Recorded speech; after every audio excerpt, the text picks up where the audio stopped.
Сәлем, біз Дәулет пен Карина, қазақ саяхатшылары. Бұл біздің Қырғызстанға 52 күндік саяхатымыздың 3-ші бөлімі. Алдыңғы 2 видеоны YouTube арнамнан көре аласыз. Қазақша контент дамысын десеңіз, арнаға жазылып, осы видеомен бөлісуді ұмытпаңыз. Бұл бөлімде біз Форель қожалығының маңында түнеп, керемет табиғаты бар Чон кеменге барамыз. 5 күн жүріп, ақыры ыстық көлге жетеміз. Бірақ жағдайы жоқ хостелге тап болып, Чокталдағы ыстық бассейндерге түсіп, Рух Ордо музейін аралаймыз. Ал, кеттік. Саған қараңыз, қандай керемет көрініс. Ар жаққа кәдімгідей қар басқан шыңдар ғой. Ананың тау екен, кәдімгідей сене алмайсың. Біз басында бір бұлт па, бір нәрсе деп ойлағанбыз. Қандаш, кәдімгідей сурет қой, сурет, пейзаж. Біреу мен натюрморт дегеніме, ойбай натюрморт деген ыдыс, тамақ бір нәрсе деп жатыр. Қандай керемет болып тұр, я. Мына тауларды қараңыз. Неткен әдемілігі. Мұны бәрі тау, бұлт емес. Так, біз Карина екеуміз душқа түсіп алдық. Қазір мен күн батты. Город 12 ночи дейсің. Тамағы дайындап отырмыз. Қазір кешкі асты ішіп жатамыз. Ертең Токмокта бір запчастьтар алып ары қарай кету керек. Саяхаттың бір ең күшті жері осындай көріністермен таңғы асты ішесің ғой. Әр түрлі жерде. Осы үшін ғана саяхаттауға болады. Астарыңыз дәмді болсын. Әр кімге де осындай мінекей саяхаттар бұйырсын. Біз міне бір балық шаруашылығына келдік. Су алуға, бер жақта артезиан суы бар дейді. Ар жақтан келіп жатыр мына су. Мінекей осы кісі бізге мұндан су алуға болады дейді.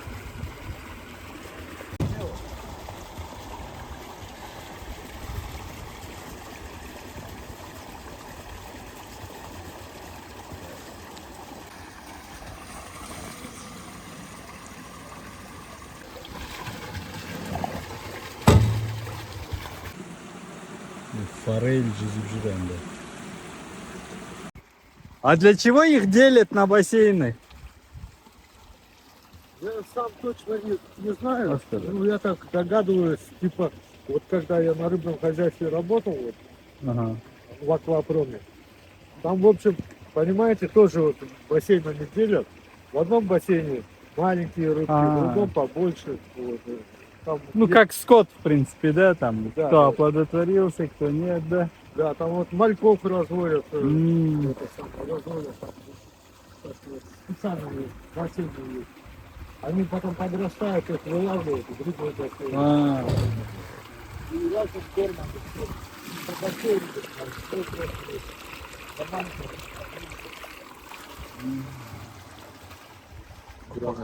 так что воды набирайте, сколько хотите.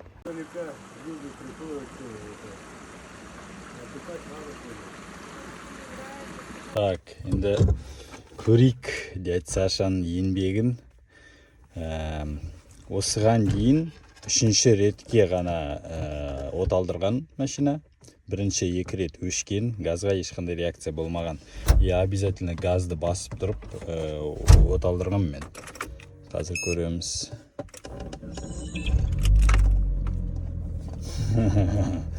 С полоборота деген осы ғой. Дядь Саша, базар жоқ.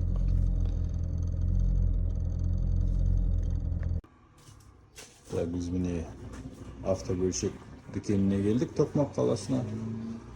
Осыдан лямда бросиль датчигін алу керек. Таң атпай Токмок базарында жүрміз. Адам деген қаптап жүр ғой.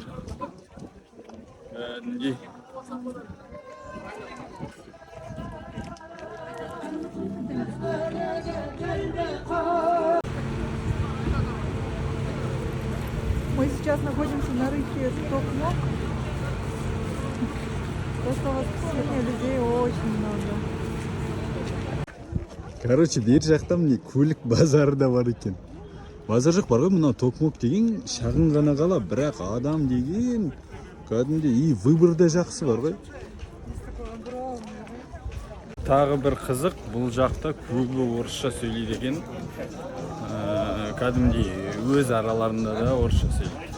Жаңа газда заправка жасап едік, сол кезде ыстық көлге қарай бара жатқан едік.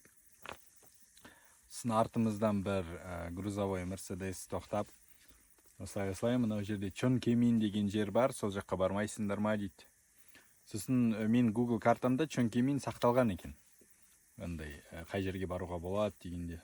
Қарасақ, расында да жарты сағаттық жол екен. И мінекей, біз Чон Кеминдамыз. Қандай керемет көрінсе, жаңа бір үйір жылқар жаққа кетіп қалды.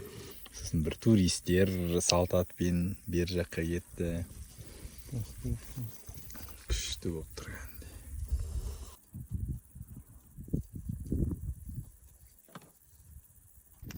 Біздің түскі асымыз мінекей гречка саңырау құлақтармен және де үйдің сары майы. Таудың арасында күшті кетіп жатыр мынау.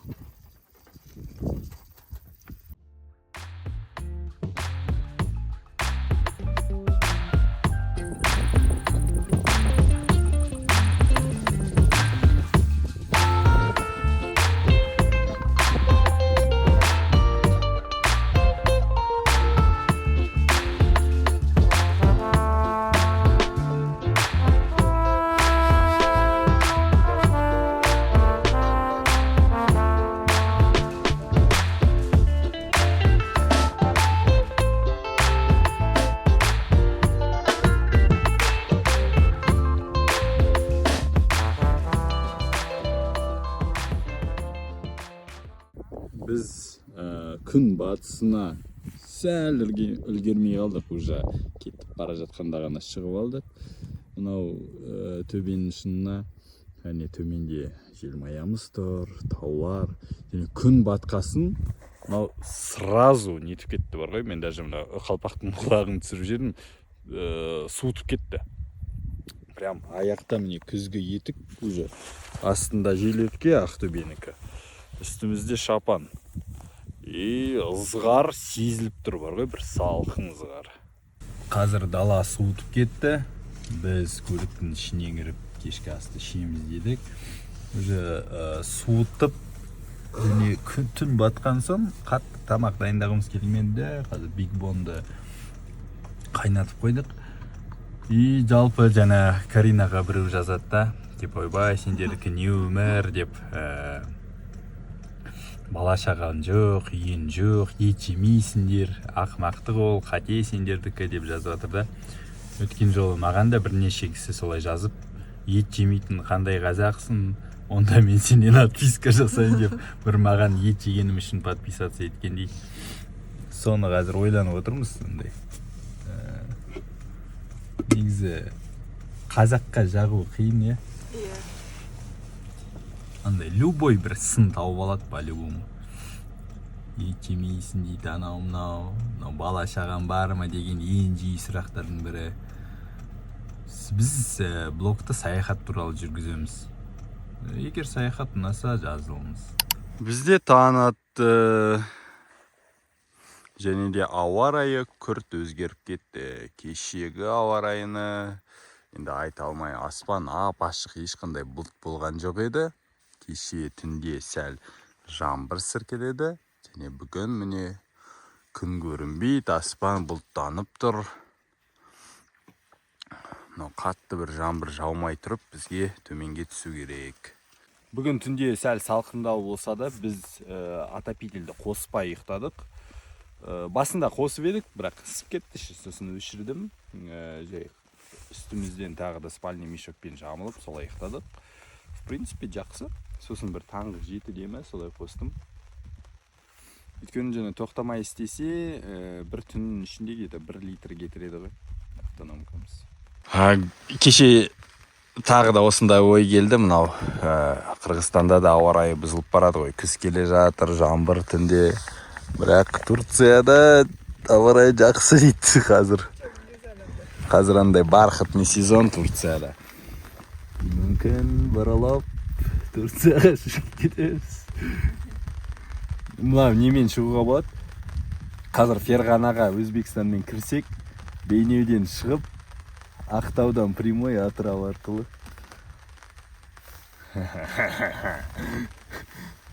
Немесе Ауғанстан, Иран арқылы, бірақ оған карнет керек.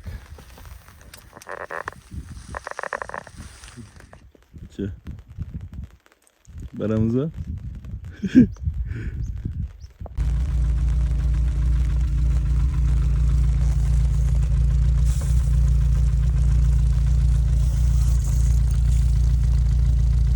Жаңбыр жауа бастады, ондай қатты емес, бірақ біз уже бәрін жинап тастадық. Қазір жол жүреміз, астыға қарай түсеміз, ауа райын қарап, қай жаққа баруға болатын. Біз кеше осы жолмен Чонкиминға көтерілген болатынбыз. Мүлде байқалмады ғой, машина вообще андай подъемды сезбеді бар ғой. Мен еще ойлап қоям, может біз төмен түсіп баратырмыз деп. Сөйтсек, міне қазір көрініп тұр төмен түсіп бара жатқанымыз. Кеше жоғары көтерілдік. Дядя Саша базар жоқ. Вообще андай жеңіл болып кетті. Бір прикол, мынау жәшік мусорға толы. Бұл біздің мусорымыз. Оны біз Қордайдан беріп бірге алып жүрміз ғой. Андай бір үлкен урна кездестіре алмай жүрміз осыны салатын. И уже 5-ші күн бе, 6-ші күн бе бізбен бірге жүр ғой. Уже саси бастады мынау. Зато мусорды қай жерде лақтырамыз? Иә, көрінген жерде лақтырмаймын, неге өзімізбен бірге алып жүрміз.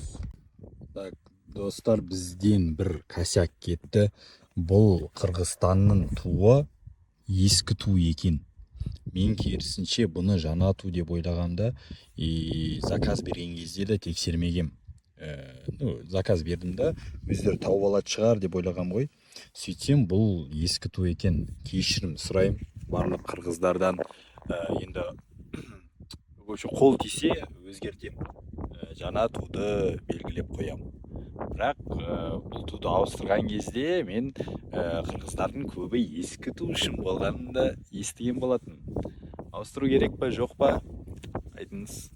Ыстық көлде қатты жел көтеріліп жатыр. Мінеки толқындарды қараңыз. Ар жақтан бұлт төніп тұр. Және біз өзіміздің осындай маркизаға бекітілетін палаткамызды тағып қойдық. Т4KZ дүкенінен алынған. Оның ішінде желден қорған жел жоқ, короче, бұның ішінде. Не тым-тырыс. Енді сәл мынау желге бұлай желкен деп тұр. Қалай болады екен? Особенно мынау перекладинасы мазалап тұр.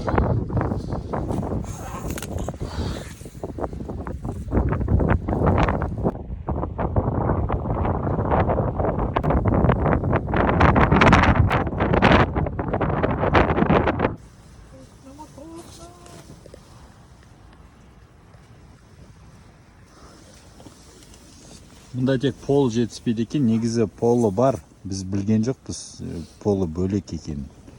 Анда оқу керек еді дұрыстап.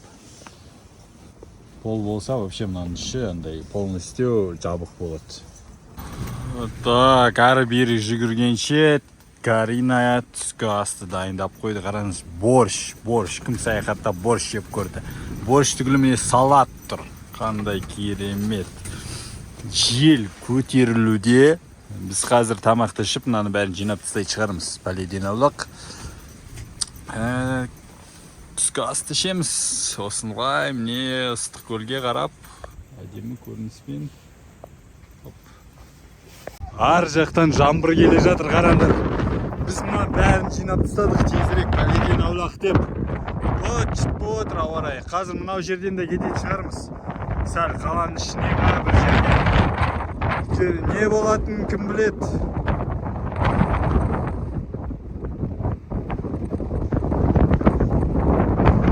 Анау жаңбыр келе жатқан бар ғой. Бірақ әдемі. Біз, в общем, қаштық бұл жерден. Артта жаңбыр келе жатыр. Қайда тұратынымызды білмейміз қазір. Осындай ауа райы кезінде көлікте не істейміз деп біз осындай жерге келдік. Бұл уют деп аталатын қонақ үй ма, хостелдар ма, сондай бір нәрсе. Сонда келдік. 1,5 сом бір комната. Бүгін осында қонамыз. Как раз кірді жуынып, материал монтаждап солай. Şimdi кіре беріс. Бер жақта душ, туалет, кухнясы общий. Әр жақ бөлме бөлек. 3 орындық. Холодильник бар. Бірақ газ плита ештеңе жоқ екен, ja? Бер жақта осындай бөлме.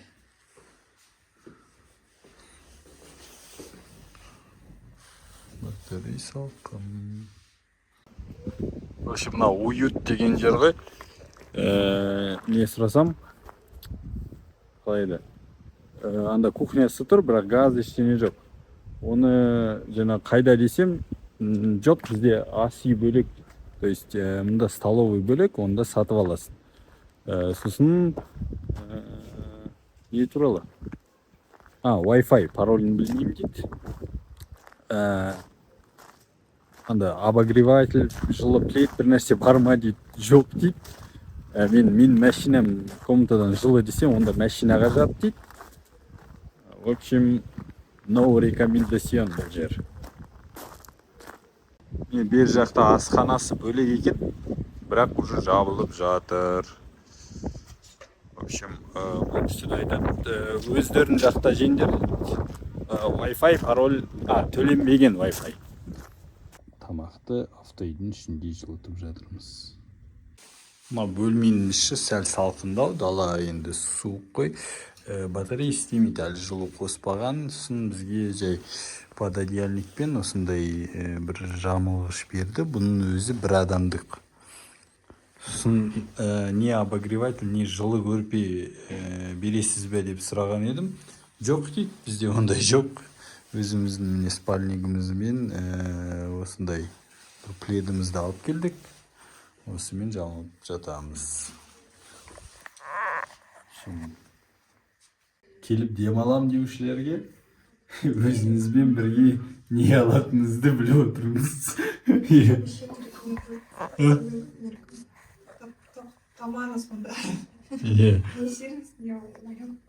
Каринаға мүлде ұнаған жоқ.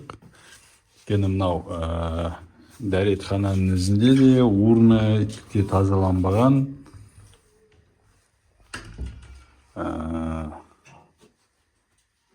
Онда саяқ міне осы ғана. Телевизор білмеймін істей ме жоқ па.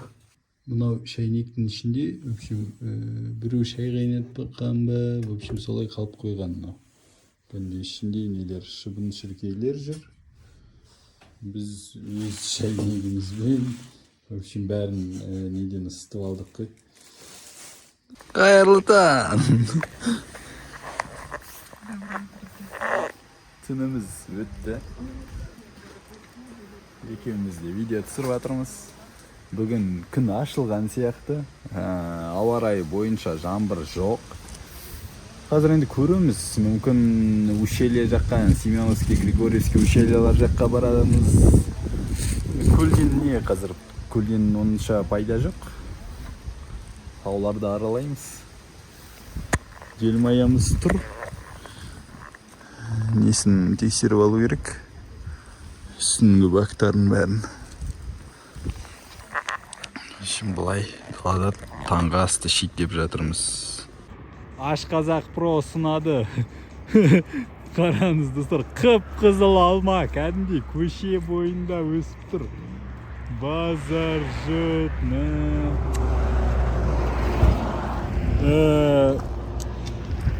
Ақпарат үшін айтып кетейін, мен өзім солтүстік Қазақстаннан туғам.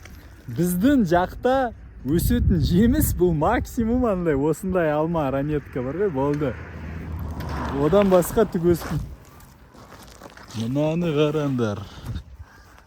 Кәнди сочный болып тұр ғой, ё-моё.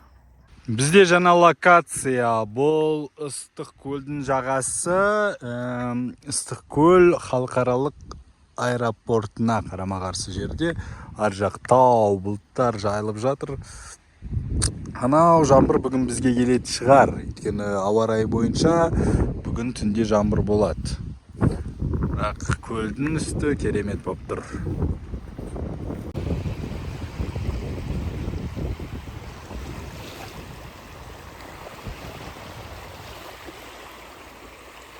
Чоктал деген жерде жүрміз. Бұл жақта минералды источниктар, ыстық источниктар бар екен, бассейн деп тұр.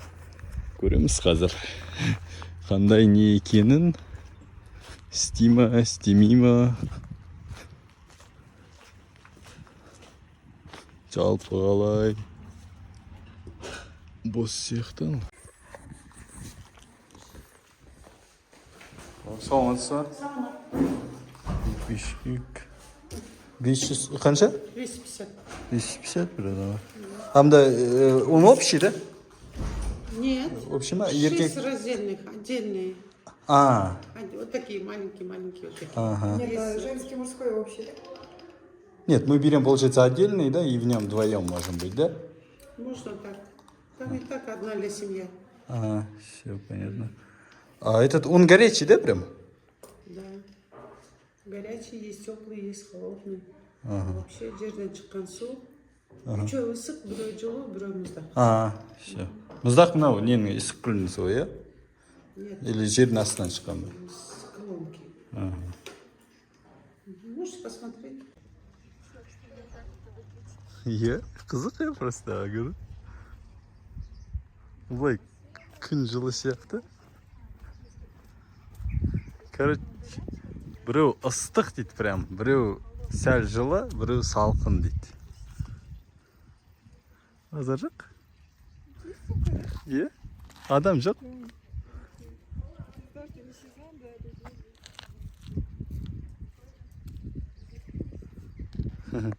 Но қайсы ыстық?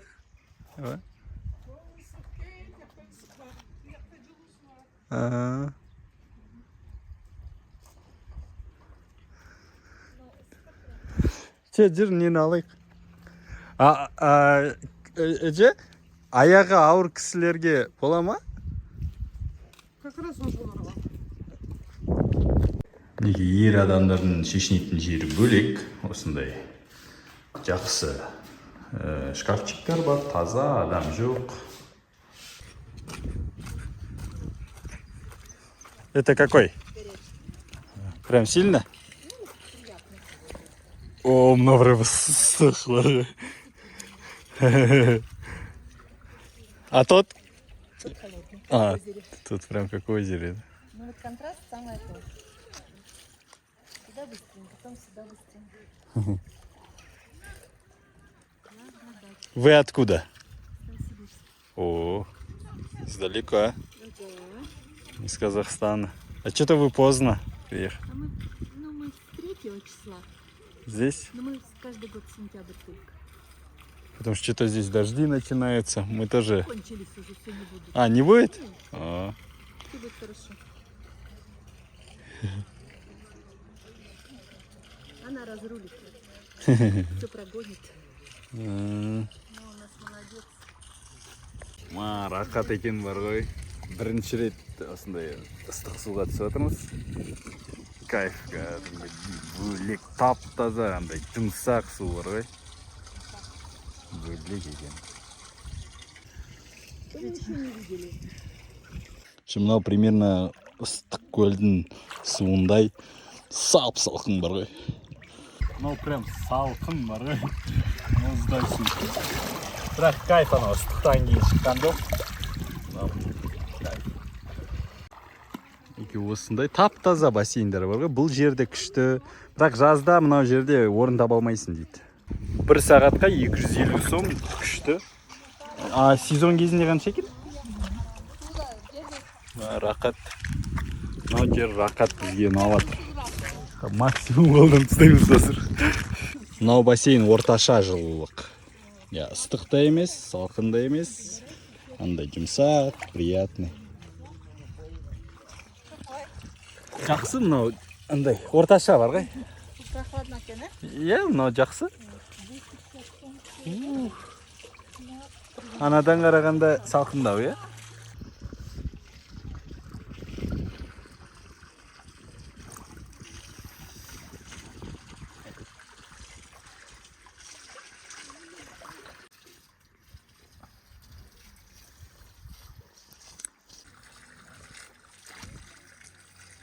Қалай саған ұнап жатыр ма?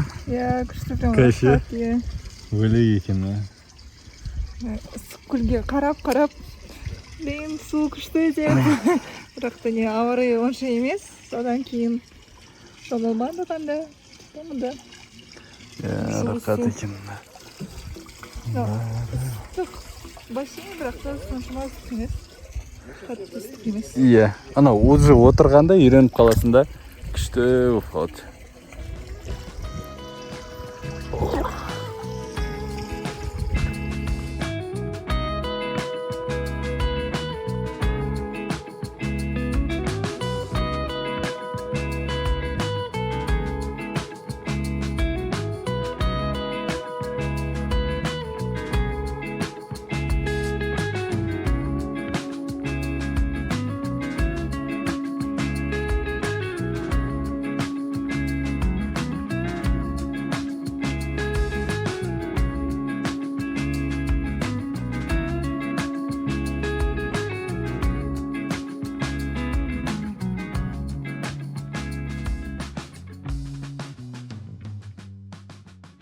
Негізінен 1 сағат аз екен.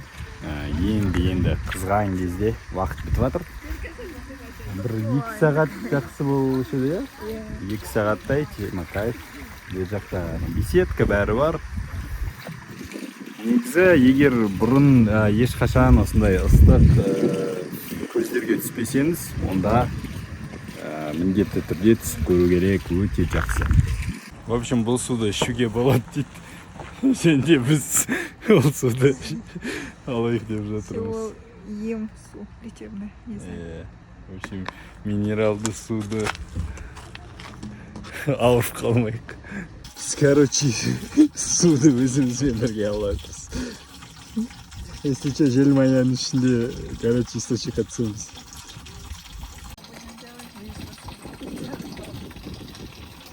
Горячий источниктің суын сатамыз.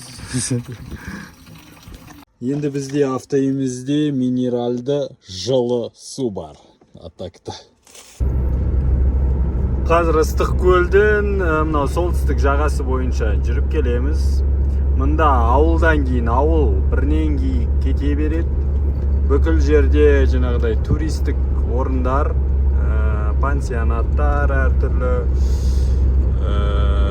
нелер, дом отдыха сондайлар.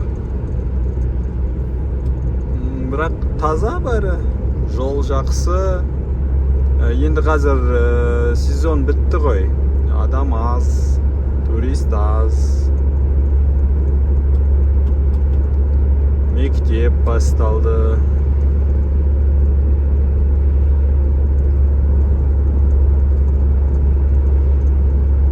Күшті енді, қараңыз, сол жақтан таулар, аппақ шындарымен.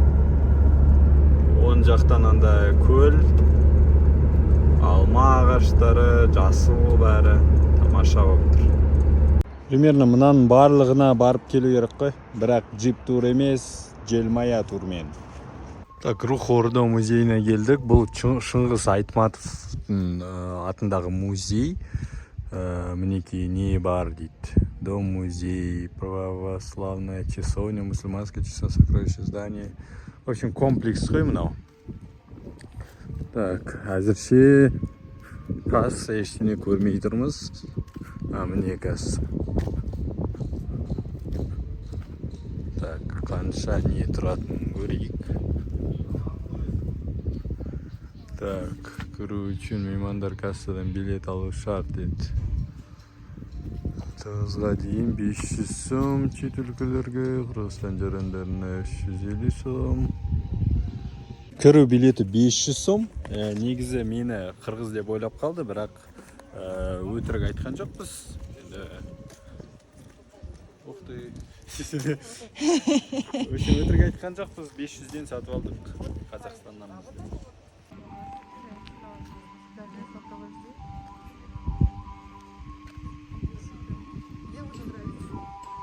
Күшті екен. Әдемі бер жақ.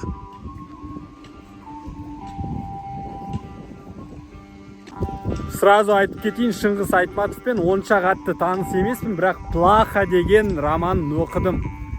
Плаха мощ. Негізі жақсы әсер берді маған Плахасы. Қызық, мұнда буддисттар не істеп жүр? Нет, здесь есть 4 храма буддийские, православный.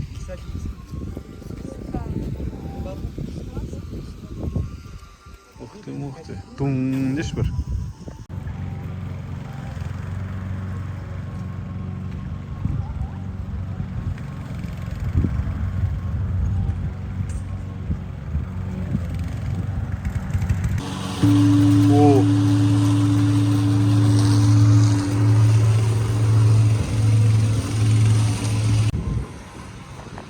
Будда храмы ма? Я Будда храма. Че там? Теңгелер жатыр қайд. Қай қазақтар Буддаға ақша тастаған, а? Мен негізі бір естуім бар, осы Қырғызстанда бір жерде тауларда андай храм бар.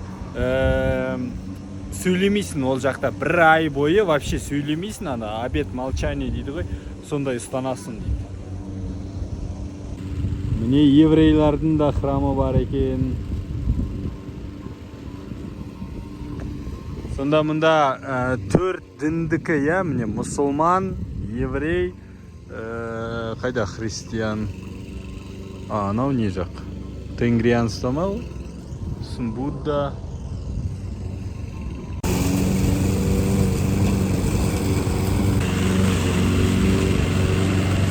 Синагога аудим. Бұл еврейлердің храмы.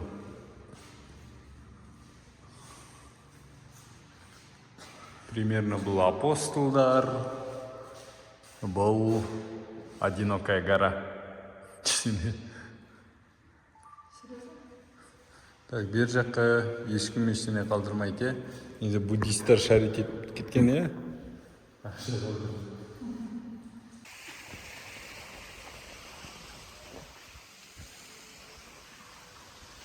Мынау кәдімгідей бір анименің персонаждары сияқты, особенно анау. Кім ғой? Ямамото Генрюсай. Так, біз қыз Сайқал. Сайқал деген... Бізде Сайқал деп андай бір жаман сөз айтылады, е? Так, бұл Сырғақ дейді, батыр.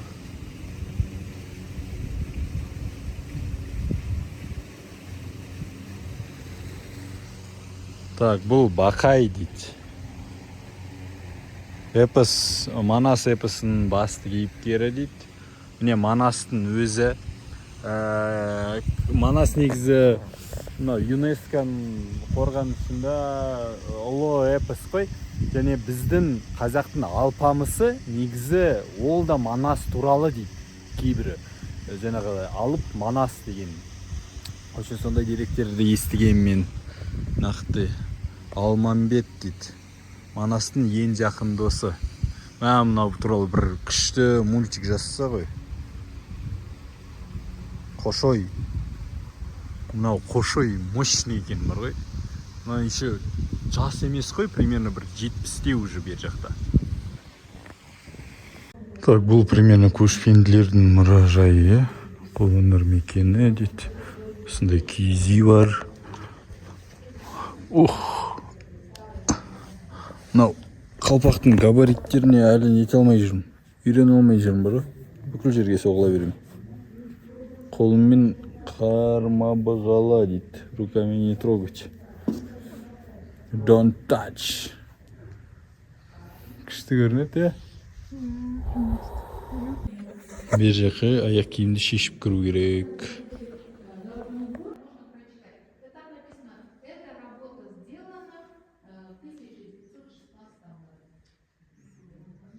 Мына қалпақтардың түрі бар екен, я? Бір жігіт қалпақ, ақ қалпақ, Бізде секілді шығар. жылқышы, бала. Жоқ, мынау чисто еркектердікі ғой. Я имею в виду для молодых, для стариков, для детей. Мыналар жақсы сияқты, Панама сияқты. Жылқышы қалпақ. Қыздардың бас киімі қандай?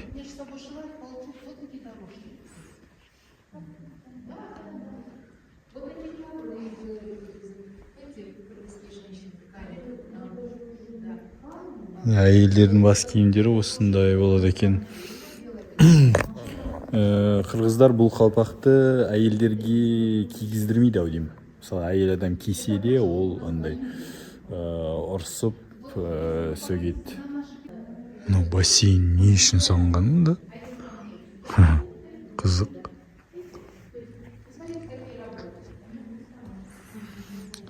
Мынандай жер шынымен де болса ғой, иә, осындай қызыл таумен.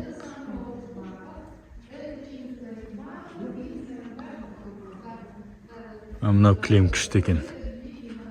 Бір осындай кілем алып желмаяның ішіне нетіп қой керек, іліп қой керек.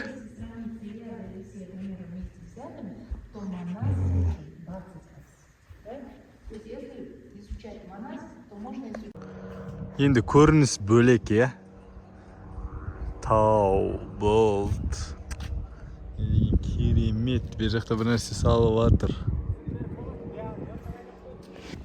Қандай әдемі, е? Керемет екен бер жақ. Ар жақта кеме тұр. Бер жақ бухта сияқты ғой, бухта. Мынау қазір пирспен келе жатырмыз. И бұл жаңағы қомыз дейме, қырғыздың домбырасы, соның несінде түрінде жасалған ау деймін. Міне 3 шегі бар. Ар жағы кеңейеді. Дрон ұшырып көреміз.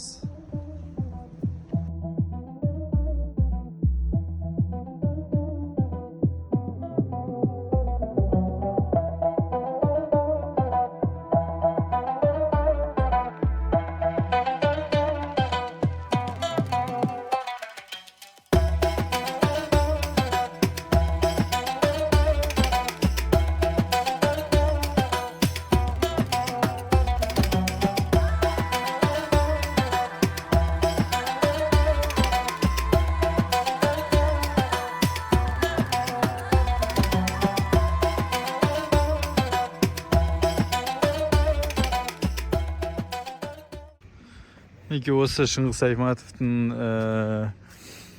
романынан, плаха романынан ау деймін. Мать волчица дейді, міне бөріні. Кім еді аты? Акбара. Бір баласын, байдың баласын осылай нетіп алады ғой, ұрлап алады ғой. Бұл мінеки мұсылмандардың мешіті. Аяқ киіммен кіруге болмайды дейді әр жаққа. Слай мне қоршалып тұр. Особо ештеңе жоқ.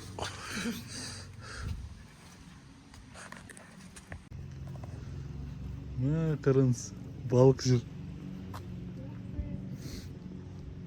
Лотоста, ана Алматыда есінде ме? Иә. Деген кезде ана шығатын еді ғой. Жүйрік. Болды, біз қарап шықтық үшін. Ондай прям вау ештеңе жоқ, бірақ оформлениесі бәрі күшті. Шыңғыс Айтматов туралы да ондай қатты деректер жоқ ешқандай. Прям күшті, прям автормен кішкене, автормен. Шыңғыс Айтматовпен кішкене таныстам. Сосын культура туралы тоже аз жазылы жоқ. И 2890 теңге ол тым көп деймін.